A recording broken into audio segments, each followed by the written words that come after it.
Good afternoon, and thank you for joining us at THAG Talks. This afternoon's talk will focus on risk management. And joining us for the talk is Ms. Latoya Jack, our subject area expert. Ms. Jack has been involved in the field of occupational health and safety for many a year and has founded Kronoco Safety Solutions, where she serves as the CEO. This afternoon's talk will serve as an introduction to risk management, and there will be a period for questions. Ms. Jack, thank you for taking the time. We welcome you to the talk. Would you please begin?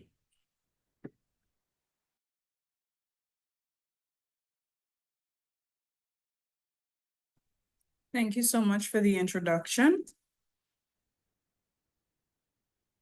Hello, everyone. Are we all seeing me clearly? Yes. Yes, Yes, yeah. sir. Okay, great. Perfect. So today's presentation, I'm just going to go ahead and cue this up so that you all can be able to see and also get the opportunity to learn and hopefully gain a lot of value from our discussion this afternoon.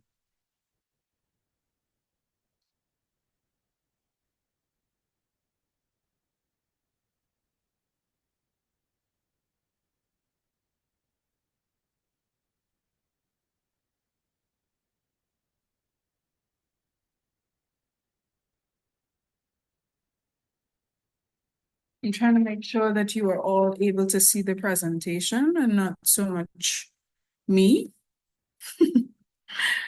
Hopefully I can be able to do this.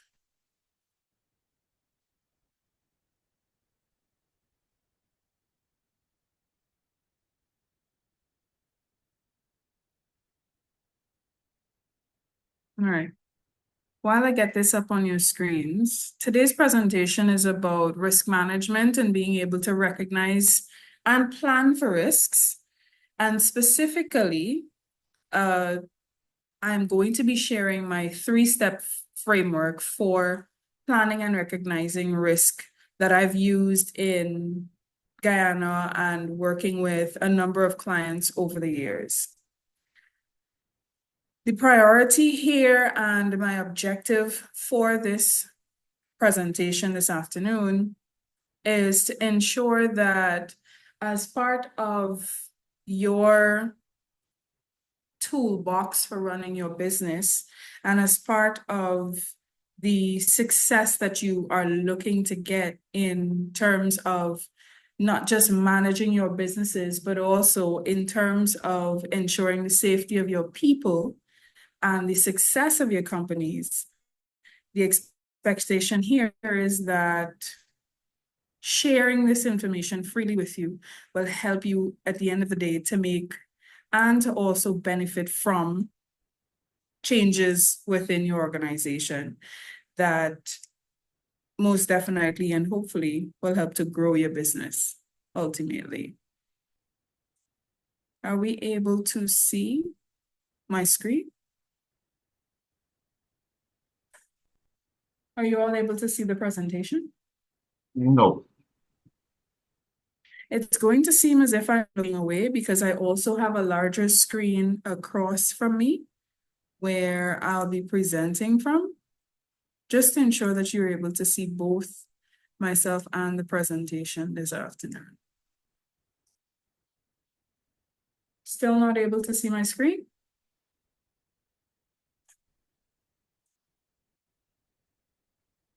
Anyone?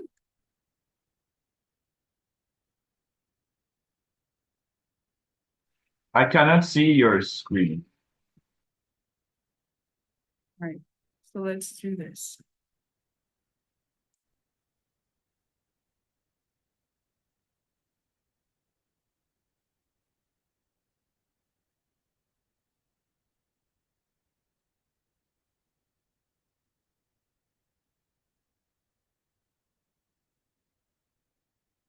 Are we able to see it now? Yes. Okay, great. Now, in terms of what the priority here is, and in terms of sharing this information, I was invited by the association with the expectation that sharing this information would help your business's growth. Now, in my discussions with Mr. Waldron, I was able to gather useful information in terms of what some of the challenges of the organization are and what the expectations are for its members. And as part of that discussion, one of the things that I noted in those discussions that we had was that there was a particular emphasis on helping the companies to grow in the organization. Part of that I noticed was that some of the challenges that you were sharing, some of the issues that we had were around government, were around the need for safety in the organization, as well as around some of the issues that are plaguing the entire, I think, Guyana and Guyanese business community, where it becomes difficult to find persons to work in your various organizations. If what I just described is something that is a challenge to you, please put either 1, 2, or 3 in the comments for me to know which one specifically relates to you. So 1, it's a personal issue where you simply don't have the time to implement a system, or you have not had the time to identify risks within your organization.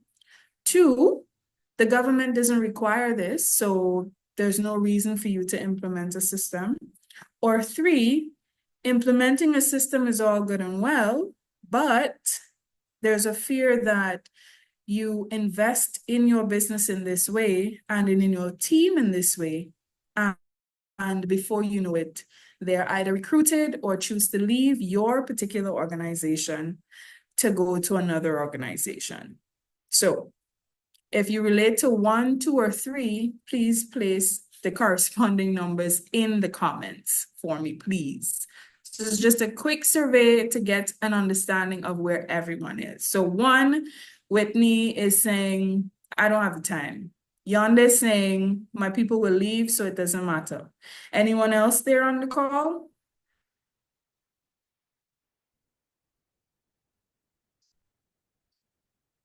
3, 1 and 3. So 1, don't have the time. Definitely. So I'm seeing a number of 1s coming in. Anyone else wants to contribute to the conversation here?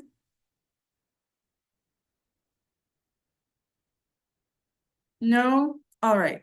So far, I've seen quite a number of persons say that number 1 is the primary issue within your business. Now, what is the goal and objective of your business? Let's all be honest. It's to make money. It's to make a living. For some of us, it's so that our passions can pay for the life that we want. And I'm not too sure about you specifically, but for me, that's what my business is about. Paying for the life that I want while also doing something I love.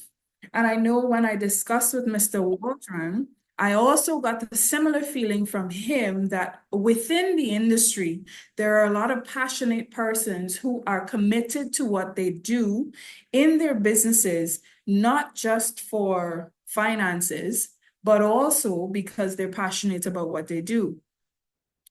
However, and this is going to be a big however for me, and one that was brought to my attention by a coach many years ago, passion doesn't pay the bills. So ultimately, we still have to find a way to ensure that our passion pays for the lifestyle that we want. And that reflects itself in the success of our businesses. In terms of safety, for most of us who are entrepreneurs and business owners, We have accountants who manage the finances, and at the end of the year, we share this information with the government of Ghana to make sure that we are compliant with taxes, NIS, all the rigors that are required to manage our business. Do we feel the need is there for the same type of accountability when it comes to managing risk? Yes or no? For those of us who commented earlier, 1, 3, or no 2s, 1 and 3s, do we feel that there's a need for accountability in our businesses in the same way we have to have accountability in our finances? Accountability for managing risk. Yes or no? Type yes or no in the comments.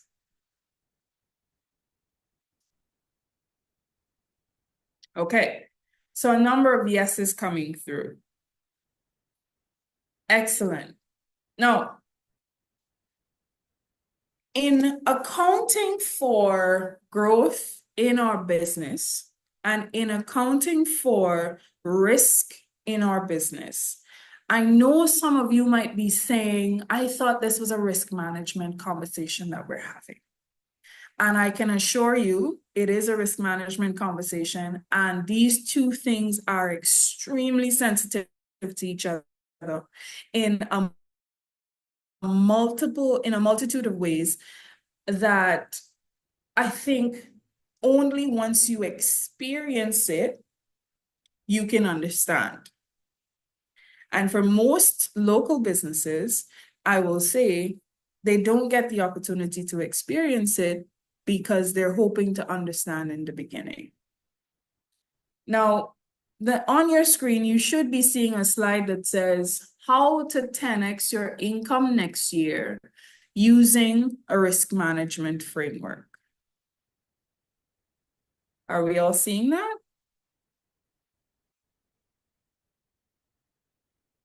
No. No, we are not. So I'm going through a presentation by myself. Okay. Is this better? Perfect. Seeing it? Are we seeing it? Yes. Okay, great. How to 10x your income next year using a risk management framework. Now, if I were to tell you 3 years ago that this was something that I knew for sure was going to work for your business, I would be lying. I'm just going to be honest with you, I would be lying. But in the past 3 years, a personal experience that almost left me without a business and without any income whatsoever led to me realizing that this actually works. What was that personal experience? In 2022, March of 2022, I was at the time very married, and by married I mean in a long-term relationship. But if we had met at that time, I would have introduced the then person as my husband. So I'm holding the same tenant now, many years later. And in a long-term relationship where I was building and had built a business with my partner, my then partner, I had a beautiful home.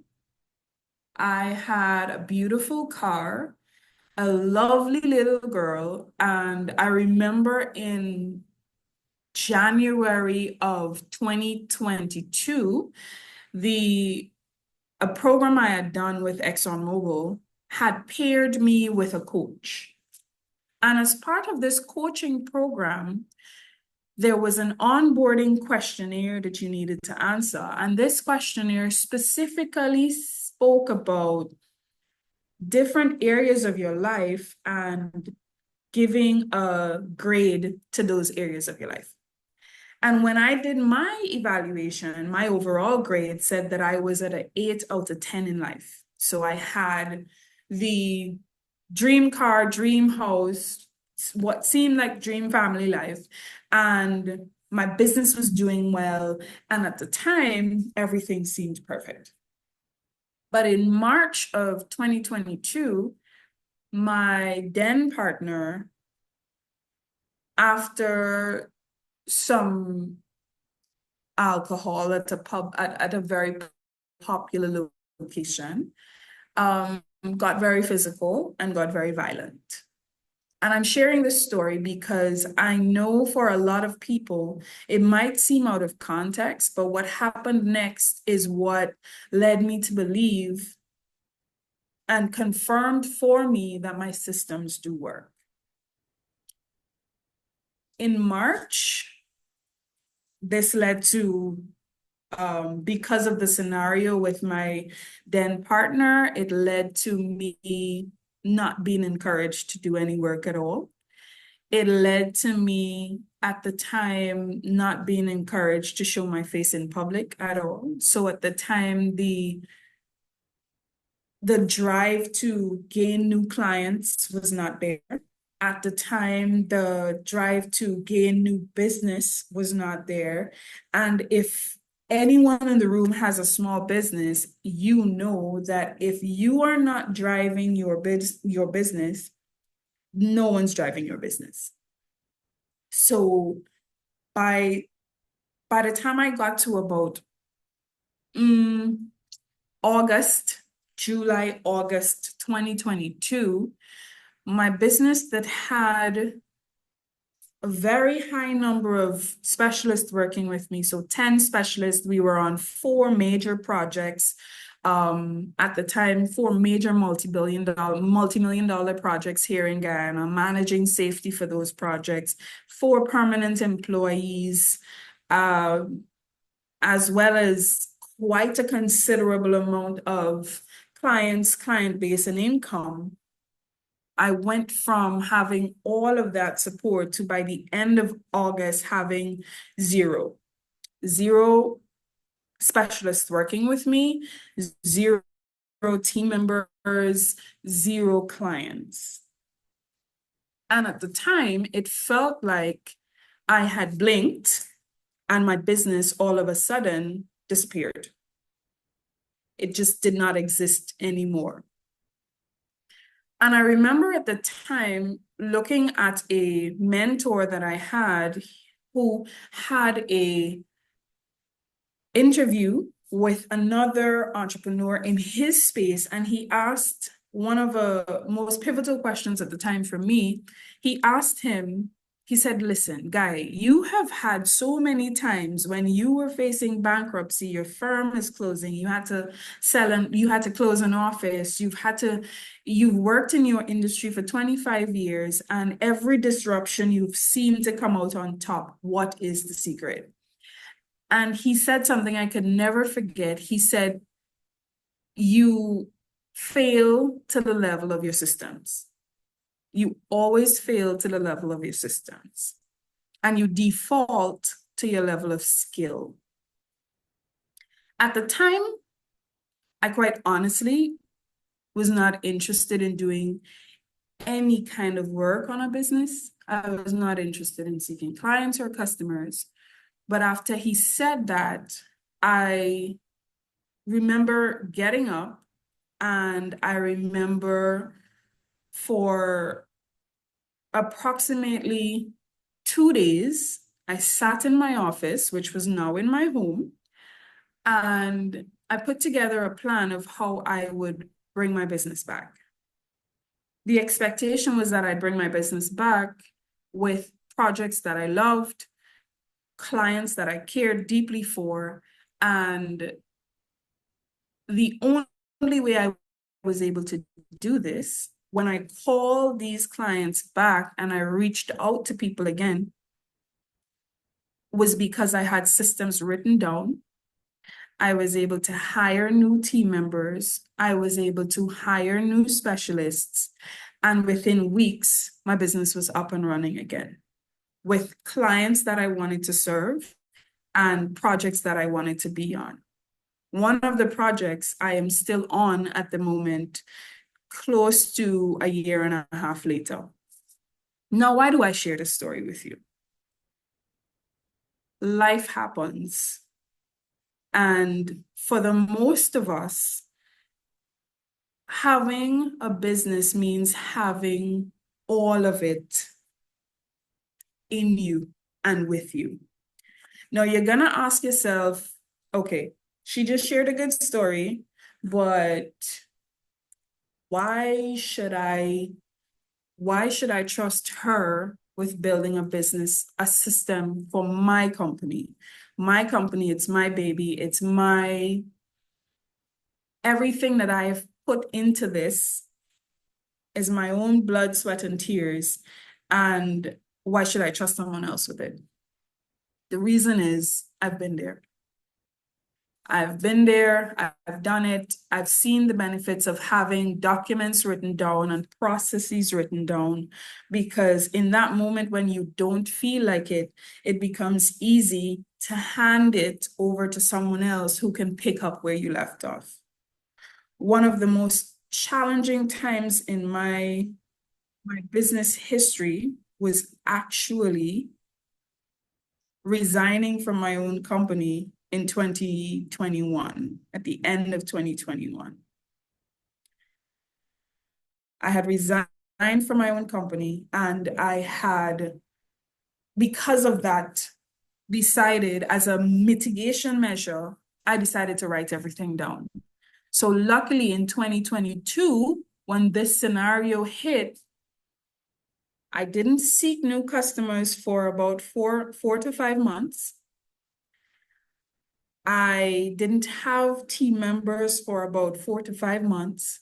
But because I had my systems and my processes and my procedures written down, I could easily coast through without necessarily having to get bogged down and without having to worry too much about whether or not I would make, first of all, salary, second of all, my lifestyle income.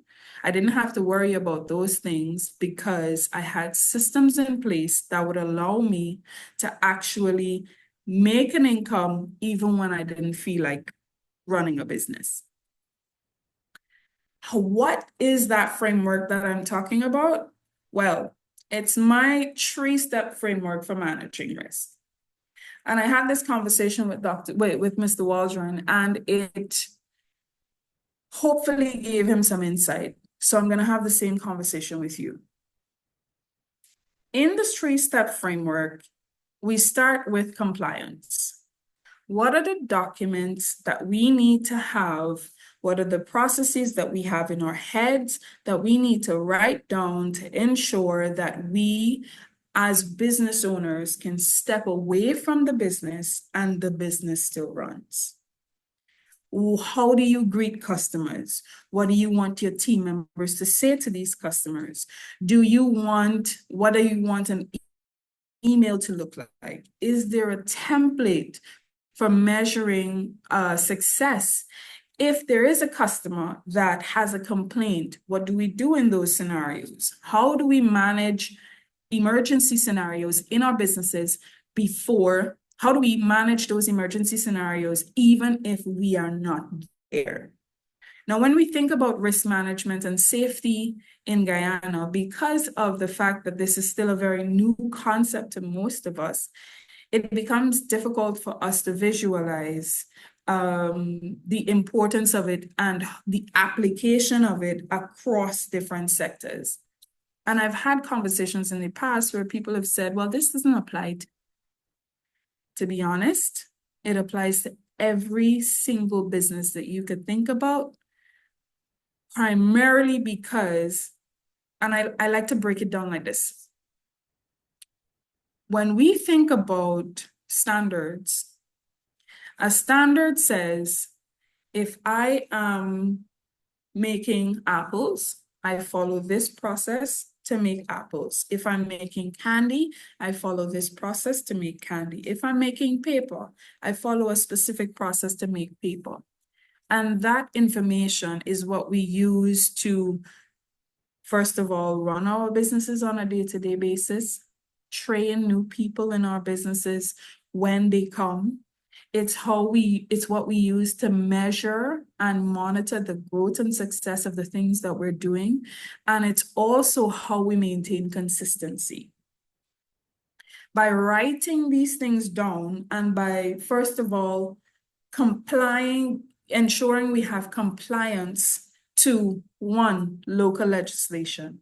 For the hospitality industry, there's very little implementation that happens and auditing that happens at the government level. But there's something I want you to remember. Government agencies and governments usually write policies and procedures at a minimum requirement, as a minimum requirement. So I just want you to remember that. Apart from that, you also have international standards. So for most of you, you would hear ISO. That's across the board non-mandatory system that's built and designed to help most businesses have a quality management system within their business. What do we mean by a quality management system? It's just a system to help you to have accountability for the outputs that you're generating within your business. Because you're the hospitality industry, that might mean from a plate of food to how you make a guest feel by the end of their stay. It's a very broad brush that allows you to use set systems across the board in any industry, and that applies to almost everything that we do. As long as we are making something, interacting with customers, or moving items around. I'd like to have a little bit of feedback. Do I have everyone's attention? Am I making sense so far? If I am, please type yes. If I'm not, please type no, and I'll be sure to explain further.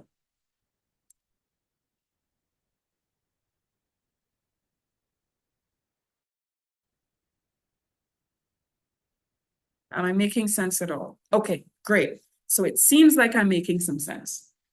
Now, that's the first phase. One, we need to figure out which government regulations apply to us, how we could meet those regulations.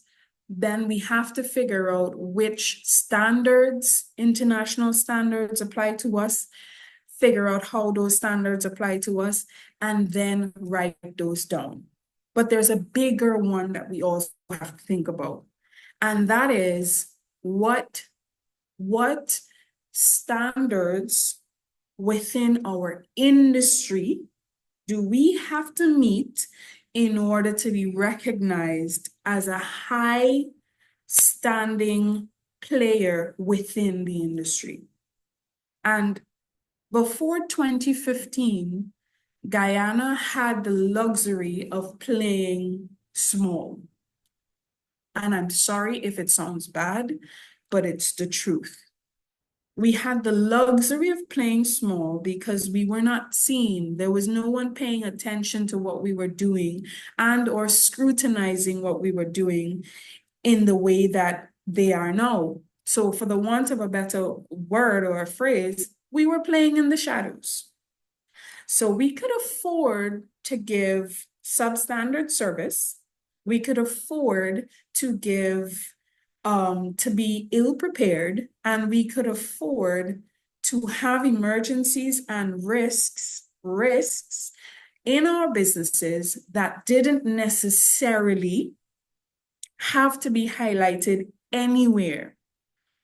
Then the genesis of social media and the disruptions that has caused in general, as well as the discovery of oil in Guyana and the ExxonMobil campaign that is currently ongoing that exposes Guyana to much more scrutiny and shines a light on our country and every single thing that we do in a way that we were not prepared for. So compliance for us at the minimum level is with government. A little above that is with international standards across industries. But the highest standard that you could hold in your business is the standard that applies to your industry globally. And I found some amazing statistics that I think you should know, but if you don't know, I think will be of interest to you once I explain the next two phases. Now, that's phase one. That's step one, compliance. Comply with what is required of us and hold a high standard. Now, you'll say, okay, I've written all these documents, I've written all these procedures, I comply to the standards, I reach the minimum requirements of international tourist companies and tour guides, and I'm getting a few clients. So I'm gaining more business. Or maybe I'm not gaining more business, but there's a level of ease that comes with my operations because now it's been removed from my head and it's now somewhere on paper that I could live with. Yeah. The next step in this framework is loss prevention. In this step, the priority for us focuses on how do we prevent loss within our business? How do we prevent money from going out? Now, I saw a couple of years ago an episode of Judge Judy where she said you paid stupid tax. And now, for me, everything that I paid that I unintentionally paid that I could have avoided, I call it stupid tax. So how do we avoid stupid tax? What's stupid tax in your instance? Being sued. Stupid tax in your instance? Loss of market share. Stupid tax in your instance? Bad marketing. Stupid tax in your instance? If someone comes to your facility, resort, or place of business and they do not recommend your place of business to someone else, stupid tax. Because if they refer someone else, you automatically get a new customer and a new opportunity to showcase your services to someone who, by extension, could refer a third person, thereby ripple effect and growth in your business. So if you're not gaining those opportunities and you're losing them because your host at the front desk was nice, or your server was nice, or your meals were good today, but they're not good tomorrow because you don't have a recipe written down somewhere with a procedure, or something as simple as having a long 86 list, just because you don't have a documented procedure for how and when to reorder and restock items in your business.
Sorry about that, everyone. Can you hear me? Can you see me? Yes. Thank you for the confirmation. Thank you for the confirmation. Now, I was talking about stupid tags. Now, give me a minute to get this screen back up.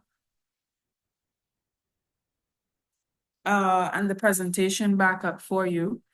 But anything that you could avoid, any financial expense or any reputational expense or brand expense that you could avoid and did not prevent, we'll call it stupid tax. And that is a phase in itself where we go through all of the ways we could lose money. And we document those ways that we could lose money. Not only do we document those ways, we find solutions to avoid losing any financial, reputational, or any other type of expense like that. That's the second phase where we've written everything down and now we're going through our operations with a fine-tooth comb to see all of the areas or ways in which we are exposed. That's the loss prevention phase. When the loss prevention phase is complete, and that's a second point in my framework, is we move on to what is called growth phase. In the growth phase, we take all of the information that we generate from the compliance phase, all of the information that our system is generating. I remember we said earlier that we believe that accountability for risk is the same and should have the same importance as accountability for finance and revenue. We take all of those systems. So at the end of the day, at the end of the month, you have your monthly finance report. You prepare an expense report. You prepare your what is it called? Someone help me. It's after 5 and after a long day. You prepare after the year, you prepare your income statement. Great. Your P&L, profit and loss. There we go. That's the word. That's the one. You prepare your profit and loss statements, and then you look to see where you would have lost money and where you could have gained money. Now, in risk management, it is the same principles. We go through the organization, we go through our system. Our system is built in such a way that it generates reports and it generates numbers so that we could track their performance indicators that let us know how we are doing in certain areas. We use that information to, one, correct those scenarios, so corrective actions, and use that information to generate new actions that we need to either implement new safeguards, or we use that information to congratulate ourselves, to celebrate. How do we celebrate?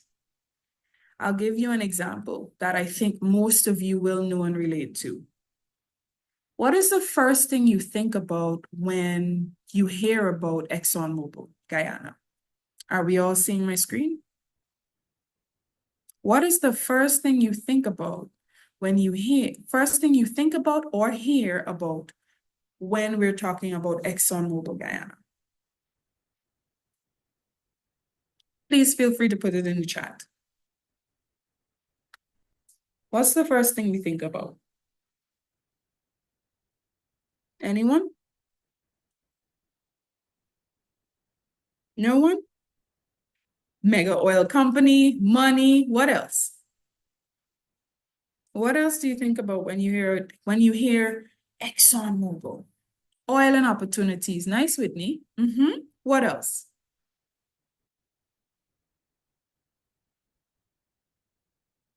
All right, so let me ask you the question. Based on what's in the market and what you know about ExxonMobil, how can you access these opportunities? How do you get to access these opportunities? What's their biggest marketing slogan? Oil and job opportunities. All right. So maybe this doesn't come across your brand. Yes. Maybe this doesn't come across. But for those of us in the industry, ExxonMobil's biggest selling point is safety. So much so that safety, that by ExxonMobil just being here in country has caused a revolution in the safety industry in Guyana, where more people are interested in becoming safety professionals, more people are getting qualified, people who are professionals who are from different areas and different disciplines are all engaging and getting involved in safety initiatives. When you hear an ExxonMobil person speak, they always mention that they're a safe company. Why is that? Why do you think that is? Tell me. Tell me what else, why do you think that is their number one selling point?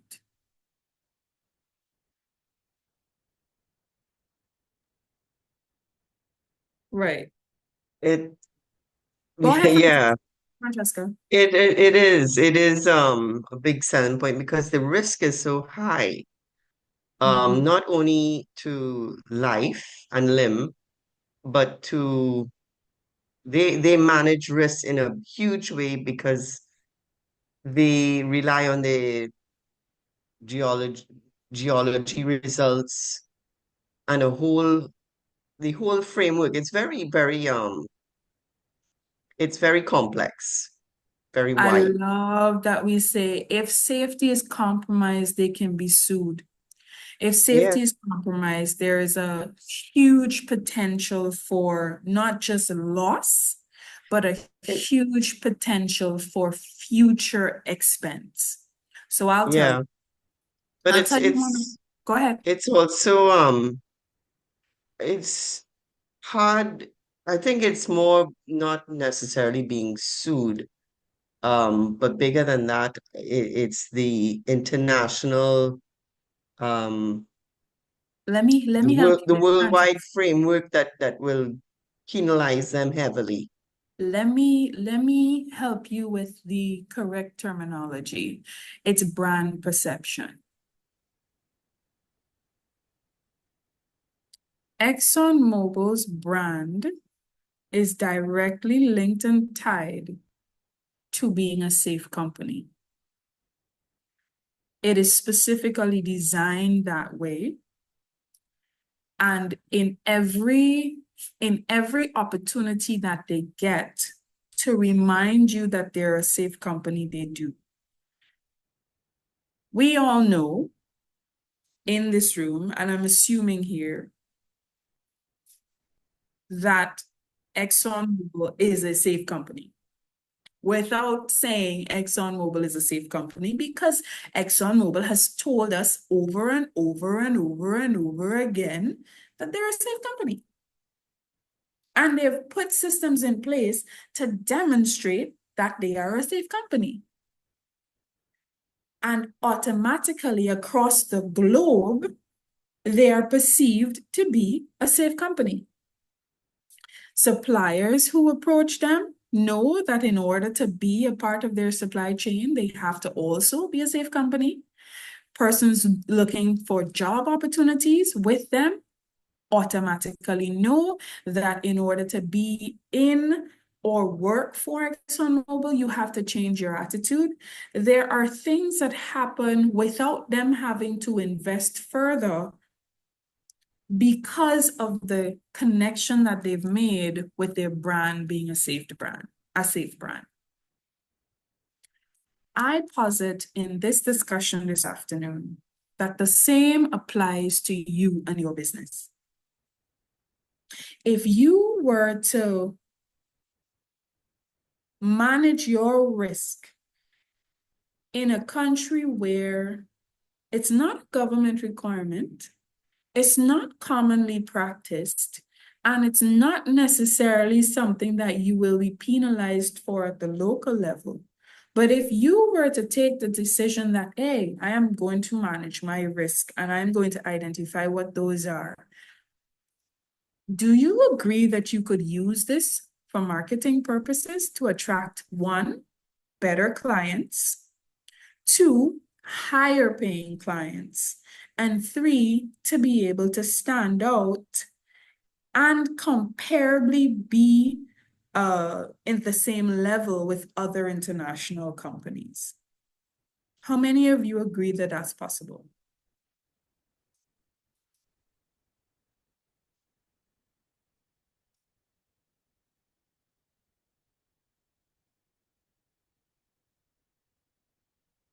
I see Whitney agrees, Fiona agrees, but the rest of you are a little reluctant or maybe away from your desk, away from the screen. Fair enough. I came prepared for that. So let's talk about reluctant. Francesca, I like it. Francesca, I love that you are honest enough to say you're reluctant. But I came prepared for the possibility that that might be an answer.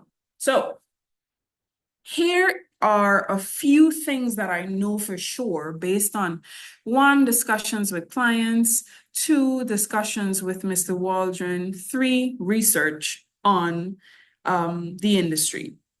One is most people believe this won't work for you because you're a busy business owner. And listen, I couldn't agree more, except for the fact that while you may have a belief that you just don't have the resources to implement a safety management system or a risk management system in your business, and while you may take the position or believe that you have other things to worry about, here's something I want you to think about. Your system is in your head. The way you manage your business, the way you develop, treat customers, speak to people, gain clientele, measure the success of your interactions with these people, from most small business owners and from most business owners in Ghana, all of that information is in your head.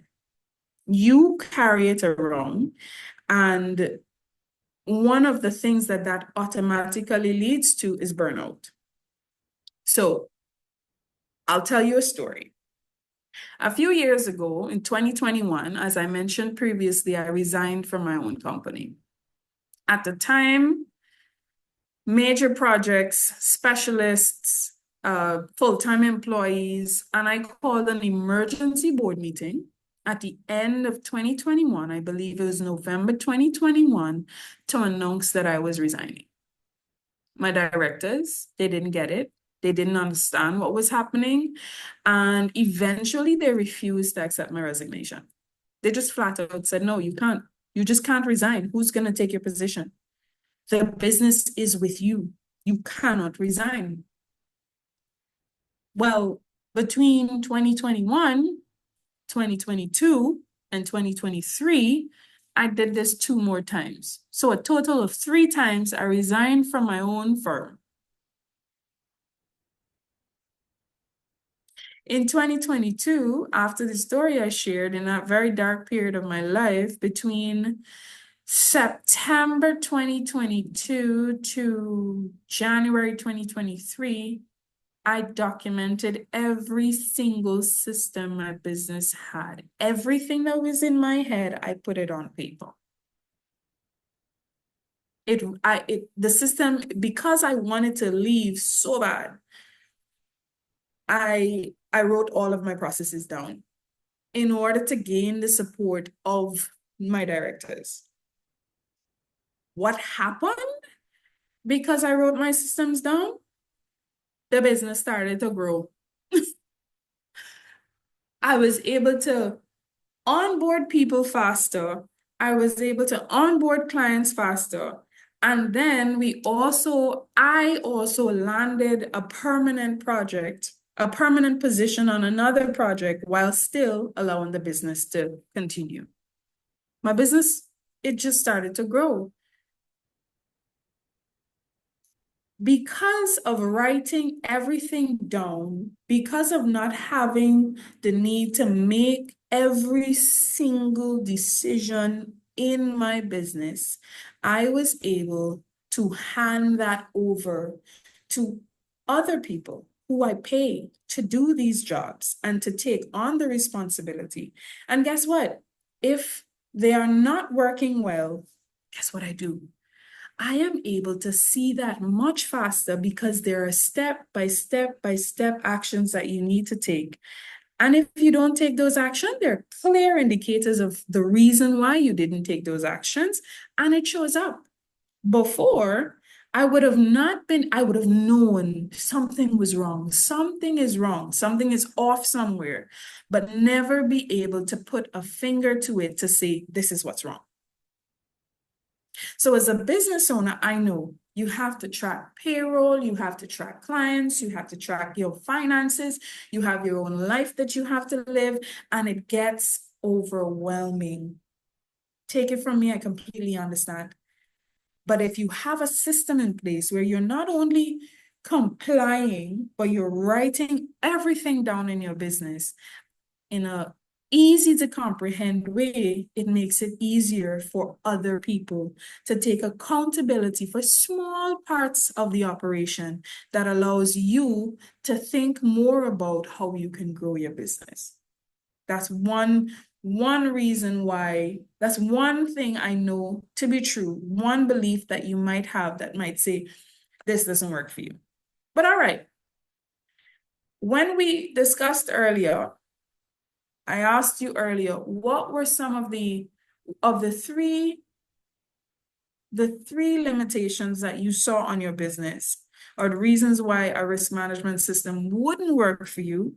You said 1 and 3. Now, there was also a second one that I mentioned, that this isn't a requirement by the government. Again, the truth of the matter is, the government sets the minimum standard requirement. So if you are attempting to meet the minimum standard requirement, you're attempting to be below average. Because the minimum standard requirement for Guyana will definitely not be the minimum standard requirement for other countries and for other places that are playing in your industry. Where you should aim to be is performing well in your industry. Now, because I also wanted to understand Guyana's industry in context, I did some research, just some basic indicators from the UN World Tourism Organization to understand where we are and how we've been performing. I know I should have probably gotten this information from THAG directly, and so forgive me if the numbers seem a little low, but the truth of the matter is this is what's publicly available. So I'll ask for us to trust the information. So let me start with Dominican Republic. Why? Because the Dominican Republic is listed as the most, as the highest ranked tourism destination in the Caribbean, Dominican Republic. And for the Dominican Republic, I looked at, across the board, I looked at 3 parameters. 1, where their tourists came from. 2, why their tourists were in country. And 3, how did they fare before and after the pandemic? Okay? So those are the parameters that we're looking at. Just so that we can compare apples to apples and oranges to oranges. All right? Now, in the Dominican Republic, 79.8% of their visitors came from the Americas, while 19.9% came from Europe, and less than 1% came from the Middle East. All right? They have a total of 7,000 plus visitors on an annual basis as of 2022. And the reason these visitors came, the majority of the reasons had to do with leisure, at 81.1% of their guests coming for leisure purposes, holiday, vacation, and a mere 3.5% coming to do business in the Dominican Republic. After 2019 to 2018, between 2018 and 2022, between 2018 and 2022, the Dominican Republic experienced growth. So after the pandemic, not only did they recover, but their visitors, the number of visitors they had increased by 2022. Okay? I checked the same statistics for Trinidad and Tobago. Why Trinidad and Tobago? They're our closest neighbor. They have the most comparable culture to ours, as well as they also have oil and have been in the oil and gas industry for over 5 decades. So decided that they were important to compare. From the Americas, 82.3% of their visitors came from the Americas, 1.3% came from Europe, and 3.6% came from the Middle East. For leisure purposes, 32% of their population, their visiting population came for leisure, and 15% came for business. All right? This is Trinidad and Tobago. Compared to 2018 statistics, they experienced a significant decline in visitors to the country in 2022. So they didn't recover after the pandemic.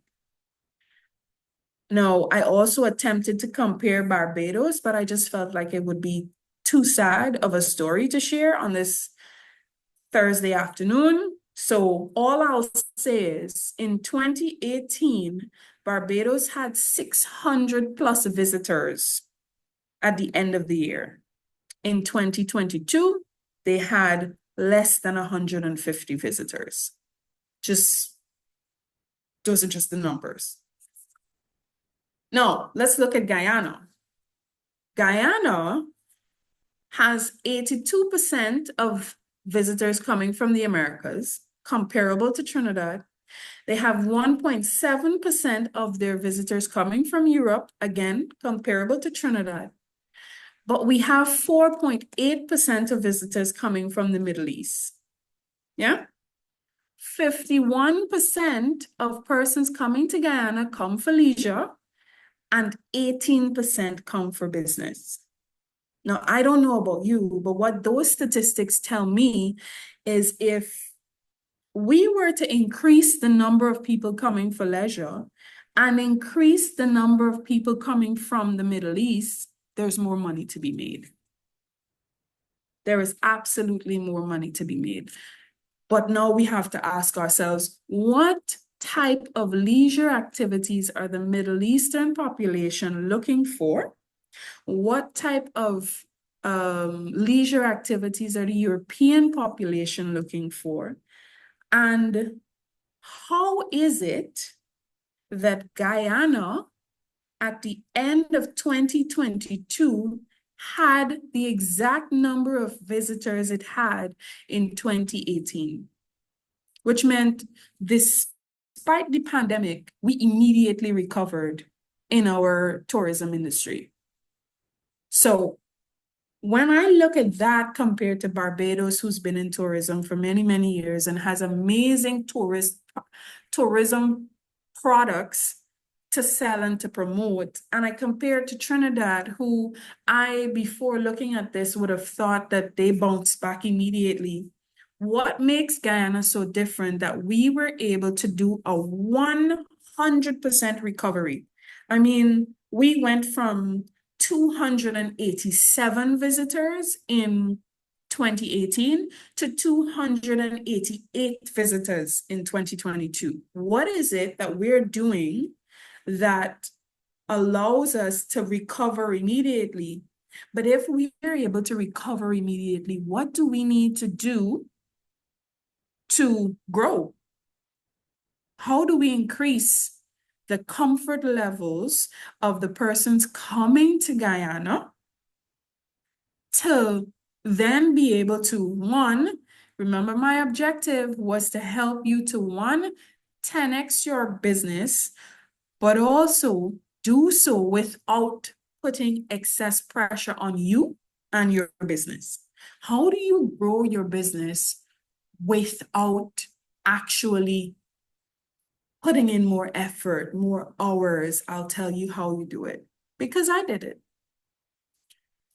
I take less clients, but the value of the clients I was able to attract from 2022 to date has been far more expensive, as in they pay far more money to gain the services that I have and the knowledge that I have and expertise so that I can work with less clients. I now work with less people and make more money. And I'm sharing this information freely so that you too can do the same thing. And that was all because I got my systems from my head and I put them down on paper. And by doing so, I was able to share it with others. Now, the last thing that some of you said is a concern for you is that people will leave. And I know you've heard me say this several times in this presentation. I had zero staff in August 2022, which meant all of the people that I previously worked with, all of the people that I invested and trained and upskilled and developed, all of them were gone. So how did I move from making a total of 6 figures, but a considerably small income? How did I triple my income in the last 4 months of the year by doing less clients and with brand new people? I had my systems written down. So the minute they came through the door, I handed them a booklet, and the booklet said, this is what you do, this is how you do it, and when you are doing this, this is how you experience success. This is how you know that you've done it right. Now, I also do that for several other companies. Now, there's another conversation here about the benefit that this has, not just on growing your business, but also on preparing your business for worst case scenarios. And the reason I'm not focusing and honing in on that is because the primary concern around emergency response is taken care of in step 2. What does it look like if we are going to go through and weed through your entire business process after writing it down to identify ways in which you could lose money or pay stupid tax? If we go through those systems and we write them down, we identify our potential gaps and we fill those gaps, our expectation is that we will be able to grow our business. No. Having the concerns that we just went through,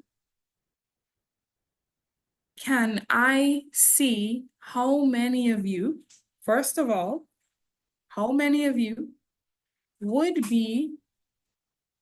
could see yourself growing your business by identifying risks within your business?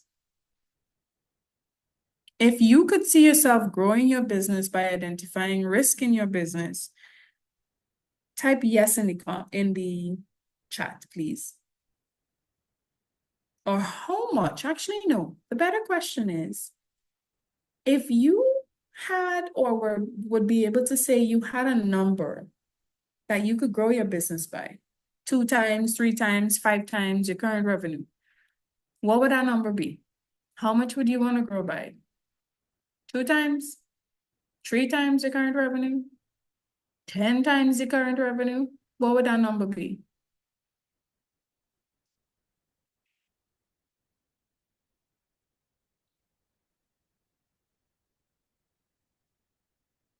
Seems like no one in this group wants to grow. And that's fine too.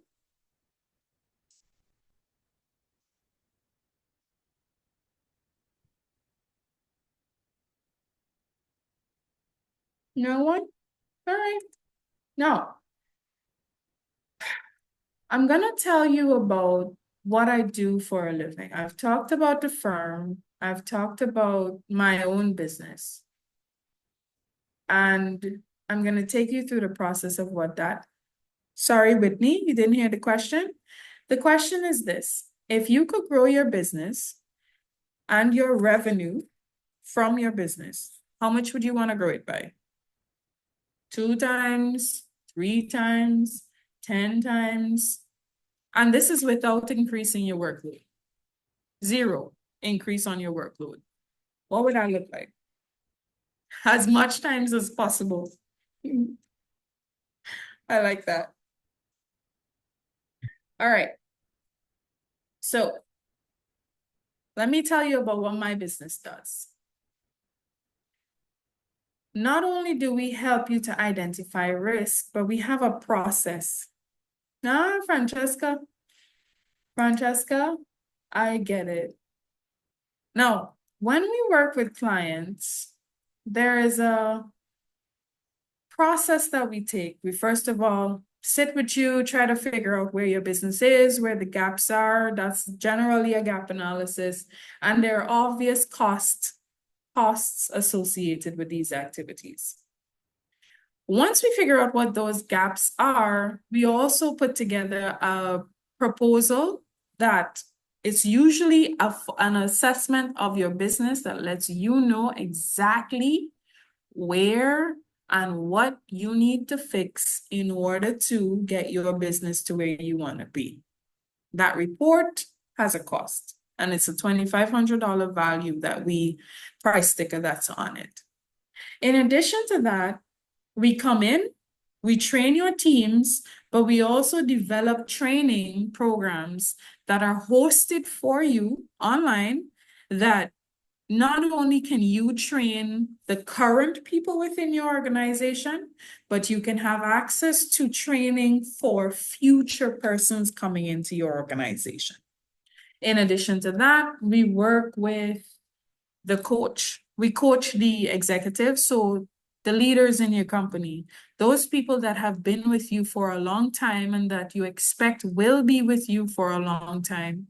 And we work with them to be able to not just improve their skill set, but their mindset around how your business should operate and how your business should be managed. That is a $5,000 value that we have had quite a number of large companies utilizing.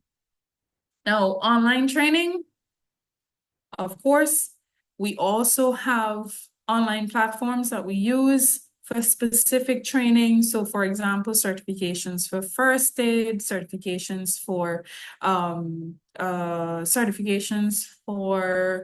client success. There are many online options that we use, and on average, it's about $150 per person. And then there's the system development. Currently, the project that I'm on, I've been here, I'll celebrate 1 year on this project in about 6 days, and that is at a sticker price of $60,000 US.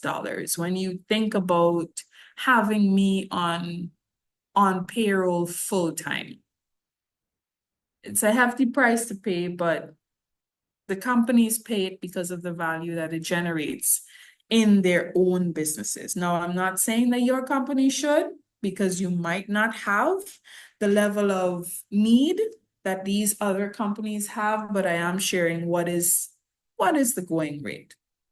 Now, because of the fact that this is a THAG initiative, and we've spoken with THAG on several occasions.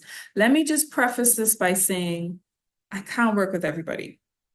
And I definitely not just can't work with everybody, but while I would love to work with everyone, because of my own experience in my own business in 2022, I work on passion projects. I really have to love what you do and love who you are to actually get involved. Hi, Kellyanne. Say that again. Hi, sorry, I'm actually heading home. Sorry. I'm Okay. traveling. Apologies. That's okay. That's okay, Kellyanne. So I work on passion projects. The one that I'm on, it's amazing. It's one of the most innovative projects that we have here in Guyana. And I think Yonda has her phone in her pocket, so she's marking the screen, but that's quite okay. It just means that she's engaged in somewhere, some way, somehow. Now, specifically for THAG members, I would like to make a special offer of $900 a month, but this depends on us having a conversation and us deciding if we're going to work together. If we are interested in spending time together, identifying the risks, going through the framework, and actually, that's okay, Yonda, and actually figuring out where those gaps are in your business. For THAG members, I would love to first of all offer you a free call where we sit down and we identify the gaps in your business. Any members after that are interested in working with me, we definitely, this is a rate that will be held for you specifically for THAG members. And apart from that, for those of you who do get value from our discovery call and our gap analysis that we will do, the information is freely shared with you so that you can, if and when you do decide to implement it in your business, you can do so with the information that we generated. Whitney is not a THAG member, so that's one of the things you have to do first, Whitney. I think THAG representatives are on the call, so definitely feel free to reach out to them. At this time, I have completed my presentation. Let me just say thank you so much for inviting me. I will leave my contact details in the chat. If there is a need, you can also find me on social media, on LinkedIn. It's Latoya Jack. So that's my phone number. If you want to send me a WhatsApp message, feel free to do so. In addition to that, I'd just like to say thank you again for the opportunity. I hope you would have gotten as much value from this presentation as and value in which you can implement immediately. Apart from that, again, thank you all for staying engaged. For those persons interested in becoming THAG members, there's also a contact number in the chat for you. So, ladies and gentlemen, thank you so much for remaining an engaged audience, and thank you so much for taking your time out of your afternoon to listen to what I have to share and also to learn more about the framework that I implement in working with the clients that I do. Thank you once again.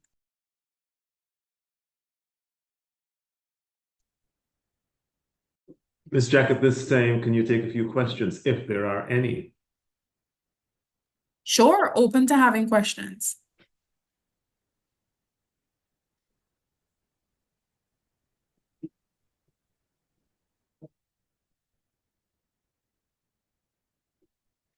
In the event there are no questions, could I take the liberty of asking them to get in touch with you on social media should questions arise hereafter? Yes, persons can reach me on LinkedIn preferably. Unfortunately, I no longer have access to my Facebook, so I don't want to send you to a broken link. It is it's preferable that you reach me on LinkedIn. And I also put my contact number in the chat so you can get me on WhatsApp if you need to. You can also feel free to share my WhatsApp details with any person who is interested. Mr. Moderator. Thank you. On the question of additional TAG talks, I see Yonda Haywood asking if there will be a session how to conduct your risk assessment. What we will do is discuss that in-house and see how we can move this forward. Yonda? Are we still? Yes, So- thank you. Got it. Sure. If there are no further questions, I'd like to say thank you first to the persons who participated. Hopefully this has opened up your appetite for risk management and given you a little bit of understanding of how it is important to your endeavors. To Ms. Jack, thank you very much for spending some time with us and making this topic become alive and real and not something mysterious. So thank you very much and a pleasant evening to all. Bye, everyone. Thank you also. Have a good evening, everyone. Yes. Bye-bye.